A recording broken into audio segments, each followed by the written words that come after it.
बच्चा सीने पे गोली खाने के लिए बॉर्डर पे तैयार रहते हैं, वहीं पे बड़े घर के बड़े बच्चे सब वो अपने अय्याशीबाजी में लगे रहते हैं, बियर बार में डांस करते नजर आते हैं। साहब अगर ताकत है, अपने नेता को मैं कहना चाहता हूँ, वो चंद्रदार नेता लोग को कहना चाहता हूँ, अगर ताकत है तो गोली खाने के लिए अपने बच्चे को भेजिए साहब, क्योंकि हम गरीब बच्चे तैयार नहीं है गोली खाने के लिए, क्योंकि हमें 4 साल की ये नौकरी नहीं चाहिए।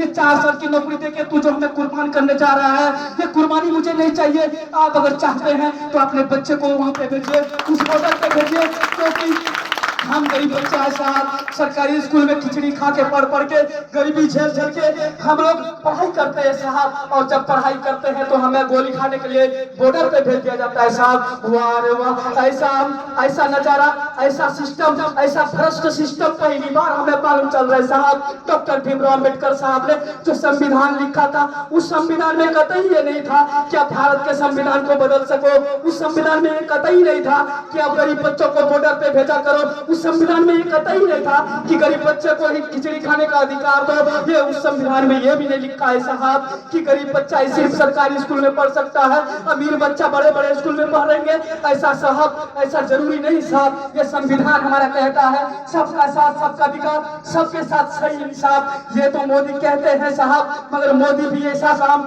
नहीं करते हैं। वो 4 साल बच्चे को नौकरी देकर गोली खाने के लिए भेज रहे हैं साहब, ताकि उसका 2024 में इलेक्शन कामयाब बन जाए साहब। उसका असल बात ये नौकरी देने का नहीं, बच्चे को यूज करने का है साहब। अगर आप समझदार हैं तो समझते होंगे, ये छोटे छोटे बच्चे अभी से जो पढ़ाई कर रहे हैं साहब, यही बच्चे आगे चल के आपके सामने खड़े होंगे और आपसे यही सवाल पूछेंगे साहब कि आपने जो 4 साल में नौकरी दिए थे, 4 साल के बाद क्या झाल मुड़ी बेचेंगे बच्चे? यही बच्चे अभी से पढ़ाई करके आगे कुछ करना चाहता है, यही बच्चे डॉक्टर बनेंगे, यही बच्चे IPS बनेंगे, यही बच्चे IAS बनेंगे, और यही बच्चे आगे चल के देश का नाम रोशन करेंगे साहब। मगर आप कुछ चंद गद्दार नेता के लोग के कारण ये बच्चे यहाँ का यही रुक जाते हैं, ना पढ़ पाते, ना आगे कुछ बन पाते हैं। ये सपने के रूप में सपना देख कर रह जाते हैं और कुछ पैसे के लिए कमाने के लिए बाहर निकल जाते हैं साहब। अगर आप चाहते तो इस बच्चे को पढ़ा लिखा कर, ये बच्चे को भी है बड़े स्कूल पढ़ने का शौक, ये छोटे छोटे बच्चे को भी है बड़े CBSE स्कूल में पढ़ने का शौक। क्या साहब सरकारी स्कूल में CBSE का मास्टर नहीं आ सकता? क्या साहब सरकारी स्कूल में बड़े बच्चों को पढ़ाने वाला मास्टर नहीं आ सकता? क्या साहब सरकारी स्कूल में सिर्फ सोने वाला मास्टर आ सकता है साहब? ऐसा कहाँ लिखा है साहब कि संविधान में लिखा है साहब कि सरकारी स्कूल में सोने वाला मास्टर आएगा और बच्चे को खिचड़ी खिलाकर बीमार कर दिया जाएगा? गरीबों बच्चों क्या मरने के लिए तैयार रहते साहब, मगर बड़े घर के बच्चे बड़े ख्वाहिश देखते हैं, बड़े सपने देखते हैं, बड़े सपने को पूरा भी कर लेते हैं। हवाई जहाज में, एरोप्लेन में, हेलीकॉप्टर में उड़ते हैं, और ये छोटे बच्चे जमीन पर रेंगते हुए रह जाते हैं साहब। ये किसी संविधान में नहीं लिखा है कि गरीब बच्चा सिर्फ जमीनों पे रहेंगे और बड़े घर के बच्चा, कुछ गद्दार नेता लोग का बच्चा सिर्फ हवाई जहाज में उड़े।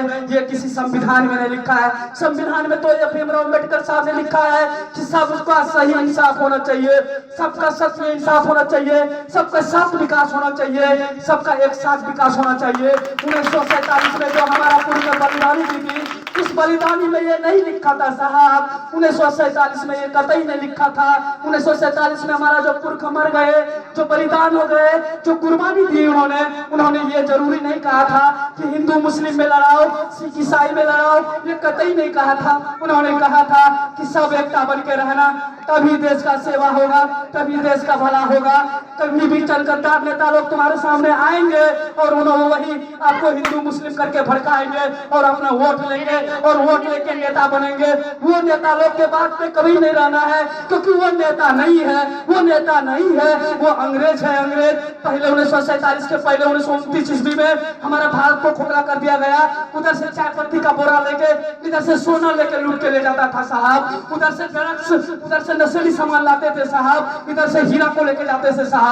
साहब अगर बच्चे पढ़े लिखे हैं अभी इस दौर में, तो अभी किसी को क्षमता नहीं है साहब कि वो हमारे देश को लूट ले, अभी किसी को क्षमता नहीं हमारे देश को लूट ले। मैं यही कहना चाहूंगा, कुछ शब्द बोलकर मैं अपने वाणी को विराम दूंगा, मगर मैं उससे पहले मैं बच्चे को ये कहना चाहूंगा कि अगर आप 15 अगस्त मनाते हो, 26 जनवरी मनाते हो, सबसे पहले आप रिस्पेक्ट सीखो, तिरंगे को सलामी देने के लिए सीखो, क्योंकि ये तिरंगा हमारा देश का शान है, जान है और बान है।